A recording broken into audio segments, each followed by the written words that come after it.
কলিজার পান প্রিয় ভাই ও বন্ধুরা, দেখেন আপনারা, আমি পাম্পে এসেছিলাম তেল নেওয়ার জন্য। মহাখালী আমতলি রশিদিয়া ব্যারিকেড লাগানো। দেখেন এখানে ওই যে বড় বড় গ্যালান আইন না, 30 লিটার 40 লিটার গ্যালান আইন না, এখানে তেল পার্সেল করে। এই বাংলাদেশে তেলের কোনো সংকট নাই, অভাব হইল ভালো মানুষের অভাব। কারণ এই বাংলাদেশে যে কোনো সরকার আসুক না কেন, সিন্ডিকেট কে ভাঙতে পারবো না। চোরের একটা সিন্ডিকেট আছে এখানে বিশাল বড়, এই সিন্ডিকেট ভাঙতে পারবো না। আজকে তেলের দাম বাড়ানো হোক, কালকে দেখবেন তেলের কোনো বাংলাদেশে অভাব নাই, তেল এভেলেবেল পাওয়া যাইতেছে। আমি ভিডিও করি বিদায় এই যে কালো শার্ট পরা এই ভদ্রলোকে দেখছে, দেখার পরে হ্যাঁ দাঁড়াইছে এখানে আসা। এইভাবে তেল গ্যালানে করি পার্সেল করে।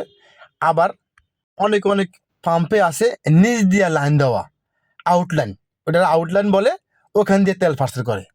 এটা বাস্তব কথা।